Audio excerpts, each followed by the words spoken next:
Hello friends, welcome back to my new blog. তো আশা করি সবাই ভালো আছেন। তো আমিও ভালো আছি। আর আজকে কিন্তু আমি আবারও চলে এসেছি প্রতিনিয়ত কাজ আর আপনাদেরকে ডেইলি নতুন নতুন ভিডিও দেওয়ার জন্য আমার দোকানে। তো এই মুহূর্তে কিন্তু দোকানে আছি আর এখন সময় বাজে আপনার 5:30। ঠিক জানি না, তবে 5:30টার মতোই হবে। সরি, 5:10 বাজে। এখন হচ্ছে আমার দোকানে সব কাজ যেগুলো থাকে সব কিন্তু কমপ্লিট করা শেষ। এখন শুধু বাকি আছে ঝাড়ু দেওয়া। তো তার আগে আমি আপনাদেরকে একটা বলি কথা। আজকে ঘটছে এই কথাটা, মানে এটা আমাদের মালিক পক্ষর সাথে। তো সেটা হচ্ছে যে আমি কালকে কিন্তু আমাদের এই পাশে কিন্তু হঠাৎ একটা মানে বৃষ্টি হয়েছিল। কালকে সারাদিন কিন্তু গরম ছিল। কিন্তু 9টার পর করে কিন্তু হঠাৎ করে একটা বাতাস উঠে, আর বাতাসের ঠিক কিছুক্ষণ পরেই কিন্তু জোরসোর করে একটা বৃষ্টি শুরু হয়ে যায়। তো আমাদের তো কিন্তু টিনের চালগুলা কিন্তু ফুটা আছে, মানে প্রতিটা টিনে সেদিন ফুটা আছে।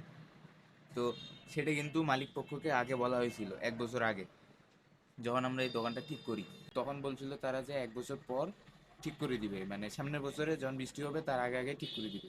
তো আমরাও বলছি ঠিক আছে, কারণ তখন তো বৃষ্টি মৌসুম কিছুটা চলে গেছিল, অল্প স্বল্প মানে হঠাৎ হঠাৎ করে পড়তে পারতো। তো সেই জন্য আমরা কি করছিলাম, মানে প্লাস্টিক দিয়ে উপরে কিন্তু ঢাকা দিয়েছিলাম, যেন বাই চান্স যদি বৃষ্টি হয় পানিগুলো ভিতরে যেন না পড়ে। তো সেই জন্য প্লাস্টিকগুলো দিয়েছিলাম। তো পুরো 1 বছর কিন্তু সেভাবে চললো। তারপরে বেশ কয়েকদিন আগে, মানে আপনার 10 থেকে 15 দিন বা তারও বেশি হবে, তো আবার কিন্তু বৃষ্টি হয়েছিল। তো সেই বৃষ্টি তো না, বাতাসে ছিল, বেশি বৃষ্টি হয়েছিল কিন্তু তার আগে বাতাস বেশি হয়েছিল। তো সেই বাতাসে কিন্তু প্লাস্টিকগুলো ছিঁড়ে গেছিলো।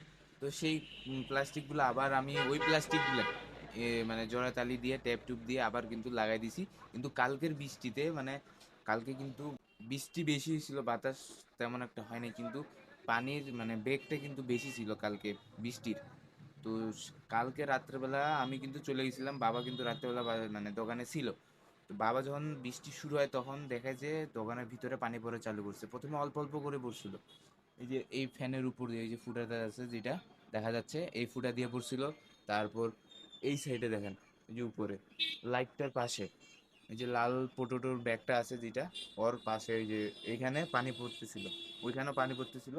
তারপর ভিতরে এই যে গুডাউনটার ভিতরে কিন্তু মানে এই যে সামনে বাইরে ওই লাইনটা যেটা আছে, পানির স্রোত যেমন এক নাগারে এক সাইড দিয়ে পড়ে স্পিডে, সেইভাবে কিন্তু ভিতরে ওই যে ওই সাইড দিয়ে পড়তেছিল একবারে সেইভাবেই।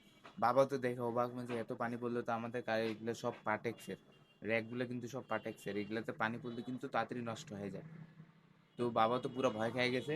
আর আরো বিভিন্ন জায়গায় ফুটা জায়গা থেকে কিন্তু পানি পড়তেছে। চলেন আমি দেখাই, নাইলে আপনারা বুঝতে পারবেন না।